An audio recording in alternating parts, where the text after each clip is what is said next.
स्वागत है आपका आज की क्लास में।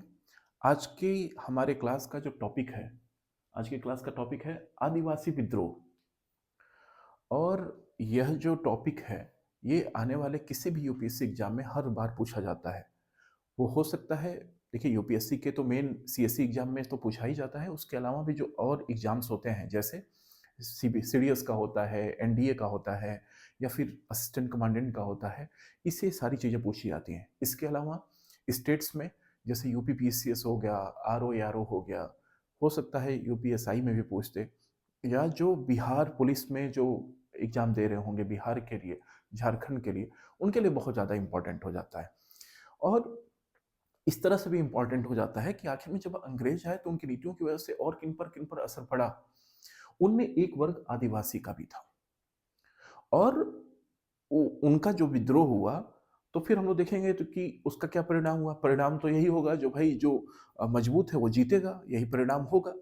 लेकिन हुआ क्या, क्यों विद्रोह हुआ, उसके कारणों को हम यहाँ पर देखेंगे। तो देखिए, जैसे नाम ही है ना, आदिवासी। तो आदि का मतलब होता है आदि, या इसको जब हम शॉर्ट बस केवल आदि लिखेंगे तो आदि ऐसे। आदि का मतलब होता है प्राचीन या पहले से, पहले से, पहले से। और वासी का मतलब निवास करने वाले, वासी का मतलब रहने वाले। ठीक। तो जंगलों में आज भी, जंगल क्या, जैसे आप छत्तीसगढ़, मध्य प्रदेश, राजस्थान, या फिर आप झारखंड चले जाएं, पहले जो यूपी का, वो जो बिहार का क्षेत्र था, इन सब में जंगलों में, दूर दराज क्षेत्रों में, छत्तीसगढ़ में भी आज भी, या आपके उड़ीसा हो गया, महाराष्ट्र हो गया, बहुत सारे जंगल हैं। और इनके बीचों बीच जंगल में कुछ कुछ जगहों पर कुछ ट्राइब्स रहते हैं। वो बहुत पहले से ही रहते हुए आ रहे हैं, और उन ट्राइब्स को आदिवासी कहा गया। अब तो आदिवासी का कोई एक ही पहचान नहीं है कि यहीं पे रहने वाले आदिवासी हैं, वो कहीं पर भी हो सकते हैं। जिन्हें आजकल शेड्यूल्ड ट्राइब्स कहा जाता है, वो हर एक स्टेट में लगभग कमोवेश है। तो उन्हीं के बारे में बातचीत चल रही है। अब इसके प्रमुख कारण क्या थे, आखिर आदिवासियों ने क्यों विद्रोह किया। चलिए, किसानों का तो फिर भी समझ में आ रहा है कि भू राजस्व व्यवस्था लागू हो गई थी, उनको बहुत ज्यादा लगान देना पड़ता था, ये बात समझ में आ रही है। आदिवासियों के साथ अंग्रेजों ने ऐसा क्या किया कि उन्हें विद्रोह पर उतरना पड़ गया। इनके प्रमुख कारण क्या थे। तो देखिए, पहला जो इनका प्रमुख कारण है वो है प्राचीन प्राचीन भू व्यवस्था को समाप्त करना, को समाप्त करना। कैसे, क्या मतलब है इसका। प्राचीन भू व्यवस्था जो पहले से चली आ रही, वहां पे भूमि की जो व्यवस्था थी, क्या थी। अब आदिवासियों के लिए क्या थी ऐसी व्यवस्था। तो आदिवासी देखिए, रहते तो जंगल में ही थे, पूरी तरह से प्रकृति के ऊपर निर्भर रहते थे। जंगलों को, उसमें से लकड़ियों को काटते थे, उससे अपना भोजन बनाते थे। स्लैश एंड बर्न खेती करते थे, जिसको स्लैश झूम खेती कहा जाता है। कौन सी, झूम खेती। इसी को स्लैश एंड बर्न एग्रीकल्चर भी कहा जाता है। मतलब क्या होता था कि वहीं पर रहते थे प्रकृति में, मान लीजिए जो पेड़ों से जो निकला उससे खाए। अलग अलग जो प्रकृति में जो भी चीजें उत्पादित हो रही हैं, जो जिन चीजों फसलें हो रही हैं, उनको लेकर खा लिया। तब एलपीजी ढूंढना नहीं था, सिलेंडर ढूंढना नहीं था, वही लकड़ी गए काटे। और फिर बाकी वहां पे जानवर भी रहते थे, तो उनके ऊपर भी उनकी निर्भरता रहती थी। अंग्रेज और बाकी झूम खेती करते थे। झूम खेती मतलब क्या होता है, ये अधिकतर पहाड़ों पर होती है, जहां पर स्लोप हो। जैसे मान लीजिए कि ये पहाड़ है, तो पहाड़ का स्लोप ऐसा तो है नहीं, कई जगह पे एकदम स्ट्रिप है, धीरे धीरे ऐसे होगा। और ये जो अधिकतर विद्रोह हो रहे हैं पठारी क्षेत्रों में हो रहे हैं। और पहाड़ और पठार में अंतर ये होता है कि पहाड़ का जो स्लोप होता है वो बहुत ही खड़ा होता है, स्लोप। और पठार का स्लोप थोड़ा सा धीरे धीरे, मतलब उतरता है ना, एकदम से स्ट्रिप खाई नहीं होती। तो यहाँ पर स्लैश एंड बर्न क्या हो गया कि जैसे मान लीजिए कि यहाँ पर खेती कर रहे हैं, यहाँ पर जो भी चीजें उपजाए, इसको काटा, इसको जलाया, आगे बढ़ गए। काटा, जलाया, आगे बढ़ गए, इसी को कहा था स्लैश एंड बर्न। कटाई किए, उसको फिर बाद में जलाकर आगे बढ़ गए और अपने लिए और भूमि बना लेते थे। अब इससे क्या होता था कि फाइनली मतलब इससे दिक्कत ये होता है कि भूमि की उर्वरता थोड़ी-थोड़ी खराब हो जाती है और बाकी इकोलॉजिकल बैलेंस भी नहीं रहता, इम्बैलेंस होता है उन सब की वजह से। लेकिन ये आदिवासी करते आ रहे थे। अब रही बात भू व्यवस्था को समाप्त कर दिए मतलब इनकी तो पहले सामूहिक खेती हुआ करती थी। मतलब जैसे मान लीजिए एक कबीले में जनजाति रह रहे हैं। उन लोगों ने सब लोगों ने मिलकर उसमें 10, 15, 20, 50, 100 परिवार जितने भी हैं, वो लोग मिलकर और एक स्थान पर जाकर सब लोग मिलकर खेती कर रहे हैं। उत्पादित हो रहा है, तो बड़े-बड़े बर्तनों में या बड़े-बड़े जगहों पे खाना बनाया जा रहा है, सबको वहीं पे बाँटा जा रहा है। तो सब लोग मिलकर और सामूहिक रूप से खेती करते थे और उस पर सामूहिक स्वामित्व होता था कबीले का। मतलब वो किस उस कबीले की ज़मीन हुआ करती थी। अब अंग्रेजों ने यहाँ पर क्या कर दिया, जब से भू राजस्व पॉलिसी उनकी आई, तब से इनको हटा दिया। और यहाँ पर जमींदार एक दिन अचानक सोचिए कि अब यहाँ पे बैठे हैं, अभी तक एक कृषि करके अपना गुजारा कर रहे हैं और वहाँ पर कोई जमींदार गया होगा घोड़े से अपने आदमियों को लेकर और कहा कि तुम्हें टैक्स देना पड़ेगा, यह भूमि हमारी है। अब इनका तो भाई माथा सनक गया हो गया एकदम कि भाई तुम्हारी कैसे है? इस पर तो हम लोग खेती करते हैं। धीरे-धीरे, धीरे-धीरे ऐसी बातें फैलने लगी। अब हुआ क्या कि जब यह बातें अलग-अलग जगहों पर फैली, तो उनके खिलाफ विद्रोह होना चालू हो गया। साथ ही साथ अब कहते थे इससे हम टैक्स भी लेंगे, यहाँ से जो उपज होगी हम टैक्स भी लेंगे। और तो और, उनको क्या किया गया, पेड़ काटने पर प्रतिबंध लगा दिया गया, पेड़ नहीं काटना। अब ये कहते थे कि भाई हमारे पास पशु हैं, उनको उनके चारे के लिए तो हम लोग कुछ न पत्तियाँ वगैरह तो तोड़ेंगे? कहते थे नहीं, पशुओं के लिए भी नहीं। पशुओं के चारे के लिए भी पेड़ नहीं काटना है, चारे के लिए भी जंगल की कटाई नहीं करनी, कटाई नहीं करनी। हुआ क्या इससे? यह भी दिक्कत हो गया। अब उनको समझिए कि पशुओं को भी नहीं काट कर खिला सकते और वहां पर आसपास में अंग्रेजों के जो भी नुमाइंदगी जो उनकी करते थे, वो हो सकता है भारतीय भी रहे हों, वो लोग करते थे, वो लोग क्या करते थे, इनको फिर तंग करने लगे और कहे कि हमें पैसे दो, जमींदारी अलग से। और बाद में अभी हम लोग देखेंगे जमींदारी प्रथा का फिर क्या दुष्परिणाम हुआ। देखिए, आप लोगों को मैंने पिछली क्लासेस में अस्थाई बंदोबस्त के बारे में भी पढ़ाया है, अलग अलग अस्थाई, रैयतवाड़ी, महालवाड़ी, अलग अलग बंदोबस्त के बारे में पढ़ाया है। उसमें बताया है कि एक क्षेत्र का जो मालिकाना हक है, ये अस्थाई बंदोबस्त में किसको दिया जाता था? जमींदार को। जमींदार के लिए एक सनसेट लॉ पता था। उसमें मैंने बताया था कि अगर एक निश्चित तारीख में को अगर सूर्य ढलने से पहले अगर वो राशि नहीं पहुंचाते थे अंग्रेजों को, तो उनकी जमींदारी छीन ली जाती थी। अब इसमें क्या हुआ, जमींदार आते थे, क्योंकि उनको तो अपना लगान देना है, जमींदारों को भी अपना लगान देना है, और इनसे कड़ाई से वसूलने लगे, मारने पीटने लगे अपने लोगों के साथ। और तो और अंग्रेजों के सैनिक भी लेके आने लगे। अब जब ये परेशान होने लगे तो क्या हो गया कि जो भाई कमजोर थे, वो महाजनों के पास पैसे लेकर और देने लगे। और महाजन क्या करते थे, महाजन मतलब जो बड़े बड़े साहूकार हुआ करते थे, वो लोग उनका एक के बदले चार लेते थे टैक्स। अब इस तरह से वो धीरे धीरे क्या होने लगा, वो कर्ज के चंगुल में फंसने लगे। इसके अलावा और क्या हुआ, ईसाई मिशनरियां एक्टिव हो गई। ईसाई मिशनरियां एक्टिव हो गई। मतलब इन लोगों ने अपने धर्म का प्रसार बहुत तेजी से करना चालू कर दिया। अब उसमें क्या किया, इन लोगों ने जो उनके पारंपरिक जो पूजा पाठ की पद्धति हुआ करती थी, जो ये लोग जैसे मान लीजिए कोई वृक्ष पूजा कर रहा है, जैसे जनजातीय में अधिकतर ये लोग प्रकृति के पूजा करते हैं। जनजातीय लोग प्रकृति के पूजा करते हैं। अब इस समय क्या हुआ कि वो लोग इनको एकदम कहते थे कि नहीं, आप इसकी नहीं, आप ये गलत कार्य कर रहे हो, ये ऐसा कर रहे हो, वैसा कर रहे हो, आप हमारे ढंग से चलो। अब ये सम्मिलित प्रभाव इन सब का पड़ने लगा। अब इसके बाद एक चीज और हुई, जैसे तैसे चलिए, ये तो फिर भी मतलब चलाऊ था, कैसे भी झेल लेते थे बेचारे। उन लोगों ने दो चीजों पे एक ऐसा कदम उठाया जिसके वजह से ये आक्रोश और ज्यादा फैल गया। क्या? एक तो कहे कि आपको अफीम की खेती नहीं करनी, अफीम की खेती, अफीम की खेती, खेती नहीं करनी। दूसरा क्या कहा भाई? दूसरा कहा कि आप जो कच्ची शराब बनाते हैं या तो बनाइए मत, और दूसरा यदि बनाते हैं तो उस पर टैक्स देना पड़ेगा। मतलब शराब पर टैक्स। देखिए बेचारे एक तो मेहनत वाला काम करते थे, तो होता क्या था, ये लोग जो वहां पर महुआ हो गया, चावल हो गया, इसको अलग तरीके से परिष्कृत करके, और इन लोगों को एक विधि पता थी एक तरह से देशी शराब, कच्ची शराब जिसको बोला जाता है, वो बनाने की। आज भी आप लोग अगर कहीं देखे होंगे ना कि झारखंड के अधिकतर, झारखंड के ऐसे आदिवासी जो कहीं पे ईंट भट्ठों के जगह पर कार्य करते हैं, आए दिन न्यूज में आता रहता है कि वहां से उन लोगों ने कच्ची शराब बनाई है और वहां से इतना शराब बरामद हुआ है।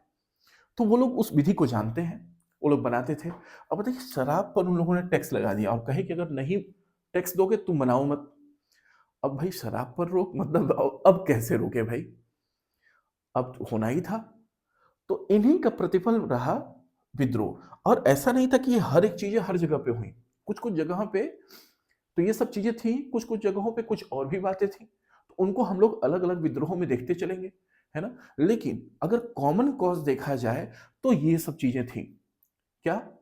उनकी प्राचीन भू व्यवस्था को मतलब उसको समाप्त करके और अपनी नई भू राजस्व व्यवस्था लागू करना, उनके स्वामित्व को समाप्त करके, उनका जो सामूहिक स्वामित्व था उसको समाप्त करके किसी जमींदार को दे देना। दूसरा, झूम खेती पर रोक, पेड़ काटने के लिए प्रतिबंध लगा दिया गया। पशुओं के चारे के लिए भी ये लोग जंगल की कटाई नहीं कर सकते थे। ईसाई मिशनरियों ने वहां पर बहुत एक्टिवली कार्य करना चालू कर दिया। उसके बाद से अफीम की खेती नहीं करने दी, शराब पर टैक्स लगा दिया। तो ये सब क्या होते हैं ना, यदि मान लीजिए मेंस में कभी आता है लिखने के लिए, तो इन सब पॉइंट पे दो दो पॉइंट लाइन लिखकर और आदमी आगे बढ़ जाता है। अब इसके बाद से विद्रोह क्या क्या हुए, बहुत सारे विद्रोह हुए, है ना। तो उन विद्रोहों में हम कुछ को आज देखेंगे, कुछ को अगली क्लास में देखेंगे। ऐसे कोशिश करेंगे जितने इंपॉर्टेंट विद्रोह हैं, ऐसे तो बहुत सारे हुए, लेकिन जितने इंपॉर्टेंट हुए हैं उनको हम लोग एक दो क्लास में ऐसे कवर कर लेंगे कि जो एग्जाम में पूछा जाता है। तो उसी में हम लोग उसी क्रम में लोग देखते हैं। पहला जो विद्रोह हुआ, चुआर विद्रोह, वह क्या था? चुआर विद्रोह, ठीक।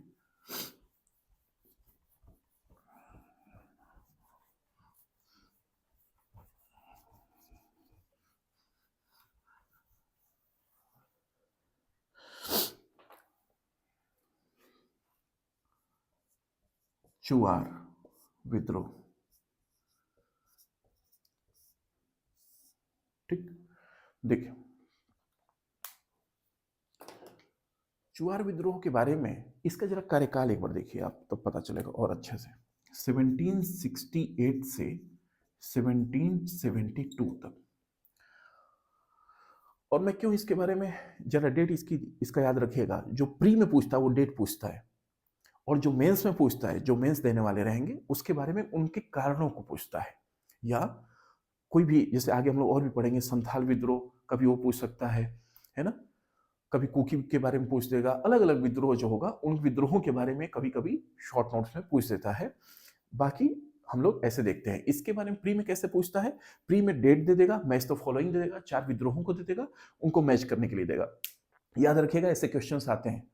दूसरी चीज, उनके प्रमुख कुछ कुछ विद्रोहों के प्रमुख नेता हैं, है ना। बुद्ध भगत, कान्हो भगत, है ना। ऐसे ऐसे धरती आबा कौन थे, ऐसे ऐसे विद्रोह, ऐसे उनका विद्रोहों के जो नेता थे उनके बारे में पूछ लेता है। तो उनको ध्यान में रखना है।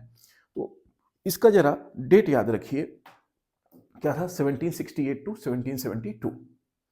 अब याद होगा आपको कि बंगाल में जब अंग्रेज आए थे तो पहले प्लासी हुआ, फिर बक्सर का युद्ध हुआ। बक्सर का युद्ध हुआ कब? 1764।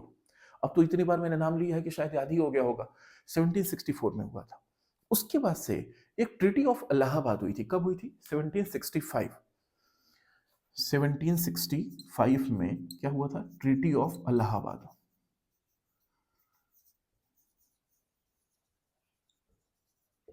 ठीक। इलाहाबाद की संधि क्या था भाई उसमें? उसमें यह था कि बिहार, मतलब बंगाल की पूरी जो जमींदारी है दीवानी, वो किसके पास आ जाएगी? अंग्रेजों के पास। अब उसी दरमियान हुआ क्या, अंग्रेज वसूलना चालू कर दिए, एक तरह से ठेके पर दे देते थे और वहां से खूब सारा भू राजस्व की राशि वसूलते थे। और हमने बताया कि इस समय तक इतना ज्यादा लूट हुआ कि अंग्रेज के शासक, वहां पर जो अंग्रेजी शासन थे, वो भी परेशान हो गए, वो भी इनसे परेशान हो गए कि भाई ये लोग पर्सनल लेवल पे व्यापार करने लगे, जितना लूट सकता था इन लोगों ने लूटना चालू कर दिया। अब इसका दुष्परिणाम क्या हुआ, मतलब इस ट्रीटी ऑफ इलाहाबाद का, कि अंग्रेज खूब ज्यादा भू राजस्व की राशि वसूलने लगे। और भू राजस्व की राशि का मतलब यह था कि हो सकता है जो उनकी उपज थी वही लेते थे, वही लेते थे। अब इनको कई बार ऐसा होता था कि इनको खाने के लिए भी नहीं रहता था और इन लोग को अंग्रेजों के डर के मारे देना पड़ता था। तो एक तो ये था कि भू राजस्व की राशि बढ़ गई, भू राजस्व की राशि बढ़ गई। और दूसरा क्या हो गया, अकाल पड़ गया, अकाल में वृद्धि होने लगी। अकाल में वृद्धि होने लगी, एक तो मतलब मौसम की मार, ऊपर से ये लोग लुटाई। इन सब के कारण क्या हुआ कि यहां पर ये चुआर विद्रोह हुआ, इन सब के कारण चुआर विद्रोह हुआ। तो इसका आप लोग डेट याद रखिएगा। और ये किसके नेतृत्व में हुआ, तो राजा जगन्नाथ एक थे, राजा जगन्नाथ, राजा जगन्नाथ के नेतृत्व में चुआर विद्रोह हुआ था। इसमें क्या पॉइंट याद रखना है, क्यों हुआ था? बढ़ी हुई भू राजस्व की राशि एवं अकाल में वृद्धि के कारण इन लोगों ने असंतोष व्यक्त किया, किसके नेतृत्व में? राजा जगन्नाथ के नेतृत्व में। और हुआ क्या, अल्टीमेटली अंग्रेज तो इतने ज्यादा पावरफुल थे और चुआर जनजाति इतनी ज्यादा थी नहीं, उनकी संख्या भी कम थी। तो अल्टीमेटली अंग्रेज क्या हो गए, इनको, इस विद्रोह का उन लोगों ने दमन कर दिया। ठीक, तो ये खत्म हुआ यहाँ पे। अब अगला हो गया छोटा नागपुर, छोटा नागपुर विद्रोह, वो देख लीजिए। आज एक दो और विद्रोहों को देख के फिर अगली क्लास में बाकी विद्रोहों को देखेंगे, हो पाएगा तो एक और क्लास ले लेंगे। छोटा नागपुर विद्रोह, छोटा नागपुर विद्रोह। देखिए, ये छोटा नागपुर जो जगह है ना, ये नागपुर मतलब महाराष्ट्र वाली नहीं, जो तैयारी करते हो तो बहुत अच्छे से जानते ही होंगे। ये जो मान लीजिए कि ये जो क्षेत्र है आपके रांची, झारखंड, मतलब झारखंड में जो रांची, पलामू, सिंहभूम, ये जो डिस्ट्रिक्ट्स हैं, वो छोटा नागपुर पठार के अंतर्गत आते हैं। और मिनरल्स के पॉइंट ऑफ व्यू से ये बहुत ही ज्यादा इंपॉर्टेंट है। कौन कौन सा? रांची, सिंहभूम, पलामू, है ना, ये सब चीजें बहुत ही ज्यादा, ये सब जगहें जितनी है वो बहुत ज्यादा इंपॉर्टेंट है। अच्छा, दूसरी बात यह है, छोटा नागपुर पठार जो है, वहां पर बहुत ज्यादा क्या रहते हैं आपके, जनजाति, आदिवासी बहुत ज्यादा रहते हैं। तो इन लोगों ने विद्रोह किया। यह विद्रोह 1820 में हुआ, 1820 में। और क्यों हुआ? क्योंकि इसका मुख्य कारण यही था कि इन लोगों की जमीन, ये तो हमने कॉमन कॉज बताया था, जो सारा बताया था। इस विद्रोह का मुख्य कारण क्या था? इस विद्रोह का मुख्य कारण ये था कि जो आर्थिक व्यवस्था थी इन लोगों की, ये डगमगा गई। एक तरह से ये लोग प्रकृति पर निर्भर होते थे। अब इनका जो उपज हो रहा है, इनको अपने उपज का भी एक हिस्सा अंग्रेजों को देना पड़ रहा है। और दूसरी बात, थोड़ी बहुत इनके संस्कृतियों में, वो लोग इनके कल्चर में कुछ ना कुछ ये लोग अड़ंगा लगाने लगे। इस कारण से छोटा नागपुर विद्रोह हुआ। ठीक, तो कब हुआ? 1820 में, यह ध्यान में रखना है। इसके बाद से हुआ खासी विद्रोह। खासी, ये मैच द फॉलोइंग आता है, ध्यान रखिएगा, है ना, वहां से कर लीजिएगा ये सब चीजें, इसके डेट्स याद रखिएगा। खासी जरा देखिए, खासी विद्रोह, ये 1828 टू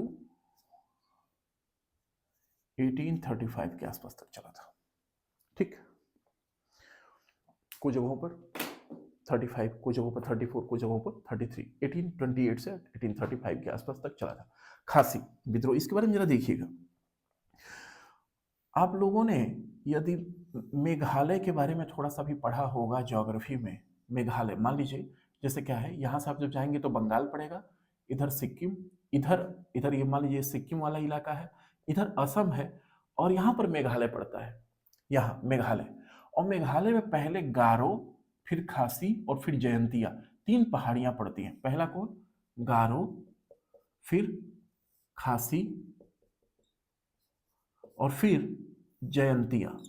जयंतिया, ये 3 पहाड़ियां पड़ती हैं, ठीक, गारो खासी जयंतिया। और ये 3 ट्राइब्स भी हैं, गारो खासी जयंतिया, तीनों ट्राइब्स भी हैं। ये कौन सा विद्रोह है? खासी। दिमाग में कहीं ऐसा ना आए कि खासी था क्या सर, अंक की मात्रा लगाना भूल गए, तो ये वो वाला नहीं था, बस सिंपल सा खासी विद्रोह है, जो कि एक जनजाति हुआ करती थी। और इस विद्रोह में क्या हुआ देखिए, अंग्रेज जो थे, इधर मान लीजिए असम में ब्रह्मपुत्र नदी बहती है, ये सबको पता ही है ना। असम में जो ब्रह्मपुत्र नदी बहती है, वहां से ये सीधे निकल जाती है आपके बांग्लादेश में, असम ब्रह्मपुत्र नदी। और बांग्लादेश में जो एंटर करती है तो सिलहट का एक क्षेत्र आता है, सिलहट, जो आप लोगों को मैंने मीर कासिम बताया होगा, उसने बताया होगा कि चूने के व्यापार का भी उसने कुछ हिस्सा दे दिया अंग्रेजों को, जो कि सिलहट में हुआ करता था। तो इस सिलहट में इन लोगों ने ब्रह्मपुत्र नदी से होकर सिलहट तक इन लोगों ने एक सड़क मार्ग बनाने का प्लान किया, अंग्रेजों ने। क्यों प्लान किया? ताकि अपने फोर्सेस को वहां से वहां मूव कर सके रैपिडली, मतलब जल्दी से वो लोग मूव कर सके। अब इनको लगा कि ये तो हमारे रास्ते से होकर जाएगा, इससे तो हम लोग उजड़ जाएंगे, कुछ लोगों ने और भी कह दिया। तो इसके कारण खासी विद्रोह हुआ, ठीक। कहां पर हुआ था, किस पहाड़ी में? कई बार ये जयंतिया एवं गारो, गारो पहाड़ियों में हुआ। क्यों हुआ? और ये विद्रोह फिर बढ़ता गया, क्योंकि इनके भी जो इनके जो कल्चर थे, इसमें भी वो लोग इंटरप्शन करते थे, कुछ ना कुछ करते रहते थे। और दूसरा, उनकी जो नीतियां थी, इनसे भी कुछ ना कुछ वसूलना। तीसरा, इनके जो घर पड़ते थे उधर से होकर वो रास्ता जाता था, तो ये लोग उसकी वजह से उनका इन लोगों ने क्या किया, विद्रोह किया। और फिर यहां पर भी क्या होना था, जब इतनी बड़ी बड़ी फौज को हरा दे रहे हैं, ये जितने भी विद्रोह हो रहे हैं, आगे बस एक और विद्रोह आएगा, उसमें हम लोग देखेंगे कि जो जनजाति वाले हैं, जो आदिवासी हैं, इन्होंने अंग्रेजों को एक बार हरा दिया। बाकी के विद्रोहों में तो अंग्रेजी जीतते हैं भाई। जब इतनी बड़ी बड़ी पावर्स को लोग हरा दे रहे हैं, तो मान लीजिए कि आदिवासी बेचारे कितने होंगे। ये था कि गुरिल्ला वार पद्धति में थोड़े से एक्सपर्ट थे, तीर धनुष कमान इन सबसे, मतलब ऐसे चलाते थे कि छिप छिप कर मारते थे कि अंग्रेज परेशान हो जाते थे, है ना। कई बार तो भाग खड़े होते थे वो लोग। तो ये सब इन विद्रोहों के कारण थे। अब अगला है कोल विद्रोह। कोल विद्रोह, कोल विद्रोह, ये देखिए कब से कब तक है। कोल विद्रोह 1831 टू 1832, ठीक, 1831 से 32 तक हुआ क्या। इसमें बेसिकली जो हमने बताया था कि जो क्षेत्र है छोटा नागपुर पठार का, जिसमें हजारीबाग पड़ता है, पलामू पड़ता है, रांची पड़ता है, सिंहभूमि पड़ता है, ये सब जो क्षेत्र है, यहां पर जमींदारी व्यवस्था कुछ ज्यादा ही एक तरह से इनको परेशान करने लगी, शोषण होने लगा इनका, महाजनी शोषण भी होने लगा। तो इन लोगों ने क्या हुआ, अब इनको कुल जो वहां पर थे जनजाति के लोग थे, वो लोग बहुत ज्यादा परेशान हो गए, और उन्होंने कहा इन दीकुओं को बाहर निकालो। दीकू, दीकू को बाहर निकालो। दीकू मतलब बाहरी लोगों को, बाहरी लोग, कहे कि इन दीकू लोगों को बाहर निकालो। साथ ही साथ हुआ क्या, कोलो के एक नेता हुआ करते थे मुंडा, कोलो के नेता होते थे मुंडा, और इन मुंडा लोगों के पास जमीन ज्यादा हुआ करती थी, और उनकी जमीन को अंग्रेजों ने लेकर कुछ मुस्लिम लोगों को दे दिया। मतलब यहां पर इनके नेता होते थे मुंडा, मुंडा, और इनकी जमीन को किसको दे दिया गया, कुछ मुस्लिम एवं अन्य लोगों को दे दिया गया। अब इसके वजह से ये नाराज हो गए कि बताइए आपने हमारे नेता की जमीन लेकर दूसरे को दे दी। अब इससे बहुत ज्यादा नाराज हो गए। अब इस कारण से विद्रोह हुआ। ठीक। अब इस विद्रोह का जब बात आता है तो ये आता है, इसमें पूछता है कि इस विद्रोह के हेड कौन कौन से थे। तो बुद्धो भगत, केशव भगत, केशव भगत, इन लोग के नाम याद रखिएगा। थे तो बहुत सारे, लेकिन इनका नाम पूछता है कि बुद्धो भगत किस जनजाति विद्रोह से संबंध रखते हैं। ये पूछा गया है, कई बार पूछा गया है। बुद्धो भगत और केशव भगत का किस विद्रोह से संबंध है? कोल विद्रोह से। कब हुआ था? 1831 से 1832 के आसपास यह विद्रोह हुआ था। कहाँ हुआ था? तो ये छोटा नागपुर पठार के क्षेत्र में हुआ था, जिसमें रांची, पलामू, सिंहभूमि, यह सब क्षेत्र आते हैं। हजारीबाग, ये सब क्षेत्र आते हैं। तो इन सब कारणों से कोल विद्रोह हुआ। इन विद्रोहों का बस मतलब ये था कि अंग्रेजों के खिलाफ कोई और भी नाखुश है, उनके खिलाफ कोई और भी आवाज उठा रहा है। जिस तरह से अन्य भारतीय क्षेत्रों में जहां पर बड़े बड़े राजवाड़े एक तरह से उनका प्रतिरोध, मतलब उनका सामना कर रहे हैं, उनको रोक रहे हैं, ठीक ऐसे ही अन्य जो लोग थे उन पर भी अंग्रेजों की नीतियों का असर पड़ा। उसी नीतियों के फलस्वरूप क्या हुआ? इनमें असंतोष हुआ और उसके कारण इनके विद्रोह हुए। अब अगली क्लास में हम लोग फिर संथाल विद्रोह को पढ़ेंगे, मुंडा विद्रोह को पढ़ेंगे, नागा विद्रोह को पढ़ेंगे। इन सब विद्रोहों को हम लोग पढ़ते हुए चलेंगे। तो फिलहाल ये थी आज की क्लास। आज की क्लास में बस हम लोगों ने इतना देखा कि आदिवासी विद्रोह के मूल कारण क्या क्या थे, जिसमें अंग्रेजों की नीतियां थी। अंग्रेजों की नीतियों में भू राजस्व भी नीति थी। फिर इनके जो प्राकृतिक, जो इनके क्षेत्र थे, उन पर एक तरह से इंट्रूजन हुआ अंग्रेजों का, उनकी नीतियों का, जिसकी वजह से जंगलों पर से इनका स्वामित्व उन्होंने समाप्त कर दिया और कहा कि ये सरकारी स्वामित्व है, ये हमारी जमीन है, इससे ना आप अपने खाना बनाने के लिए या किसी भी, ना पशुओं के लिए किसी भी तरह से आप लोग जंगल का नाश नहीं कर सकते, है ना। और ऊपर से इनको टैक्स तो देना ही पड़ गया और साथ ही साथ शराब भी बंद कर दिए, बताइए, है ना। तो इन सब के कारण विद्रोह तो होना ही था। अब विद्रोह हुआ तो फाइनली तो वे लोग जीत तो नहीं पाए, कम ही थे बेचारे, क्या करते। तो यही था आदिवासी विद्रोह। अब अगली क्लास में हम लोग बाकी का देखते हैं। तो आज के लिए इतना ही। Thank you so much.